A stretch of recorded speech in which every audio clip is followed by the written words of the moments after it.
Hi, it's Ed Oakley, and in this video I would like to talk about a concept that we call personal DNA. DNA being significant, I think. Obviously DNA is a fundamental substance of life, and I would like to suggest that this personal DNA is basically how life works. Fundamentally how life works. Now, let's take a look at what these mean. D stands for decide. It simply represents the idea that we make decisions all the time. We make decisions about people, we make decisions about situations, we make decisions about things, we make the decisions about our jobs, we make the decisions about how happy we are, we make decisions about everything in our lives. And we're doing this all the time. Now, one of the interesting things about decisions is they literally trigger the reticular activating system of the brain to go to work.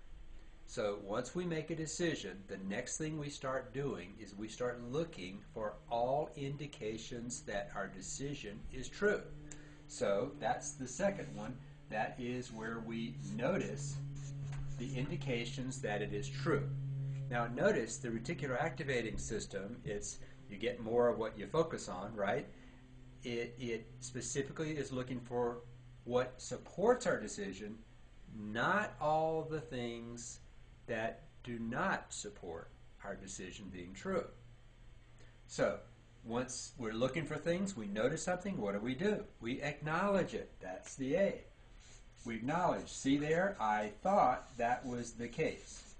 Now, a simple example, one of the things we tend to do is we make decisions about other people. Let's say that someone was, the first time we met them, was acting like a jerk. All right? What's our tendency as human beings? The tendency is to make a decision that they are a jerk. Now I want you to notice something. The decision that they are a jerk is very different than the decision that they're acting like a jerk. Okay? Interesting. But let's say we do make the decision. Boy, they're a jerk. So what do we start doing? Automatically we start looking for indications that it's true. And when we find that it's true, what do? We acknowledge it. We say, see there, I knew that person was a jerk. And what does it do? It reinforces our decision. Now, by the way, it may have been a week before they were acting like a jerk again, and therefore we saw that jerky behavior and we were able to notice. And in that week, there had been many other things that they did, many behaviors that suggested they're not a jerk. And yet, what do we home in on? We home in on what supports our decision. And notice, this decision is absolutely a choice that we have to make. So I invite us to look, for instance, the first piece is what are the decisions. And let me define something. I'm going to say that decisions on this scale are supportive decisions. And I'm going to say decisions going in this way are limiting decisions. Okay, now let's take it one step at a time. Let's look at ourselves. What are the limiting decisions that we've made about ourselves? Where have we caught ourselves saying, I'm not good at something. I could never do that. Oh, that's not me. I couldn't do that. Those are limiting decisions.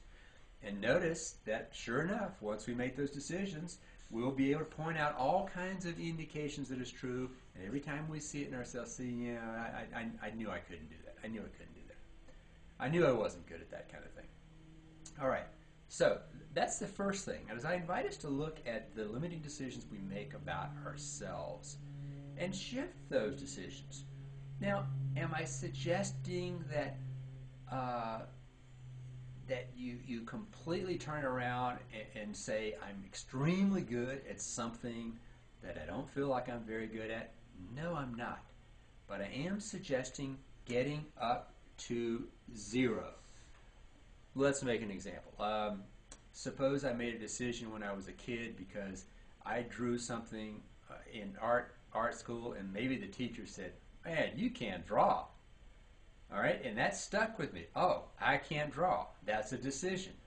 And maybe I took that decision in, and so ever since then I've been saying, well, I just can't draw. Well, can I draw? Yeah, I can draw to a certain extent. And you know what? The ability to draw even better, I would suggest, is at least somewhat dependent on making a new decision about my abilities. If I recognize, yeah, I can draw to a certain extent, all of a sudden I've got the ability to build on what is now a little strength. See, I can draw a little bit, puts me up on this scale above 0.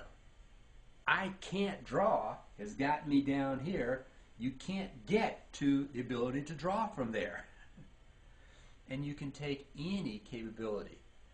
You know, if somebody says, oh, I hope nobody says this, but I hope nobody watching this would say, I'm not a leader. Oh my gosh, that sets up this DNA, and you see all these indications that you did a lousy job, and so you don't see yourself as a leader. You put yourself below 0 on the leadership scale. The truth is, you've provided leadership numerous times in your life. There have been times that people looked up to you and watched you, and you provided leadership. Sometimes it was good leadership, sometimes bad leadership, but it was leadership. And so I invite us to look at the truth. The truth being that you are a leader to some degree. Now, with that new decision, you've got the ability to build on your leadership capabilities, because you can start looking for every indication that is true, and every little indication you say, okay, there's another indication that I do have some leadership ability.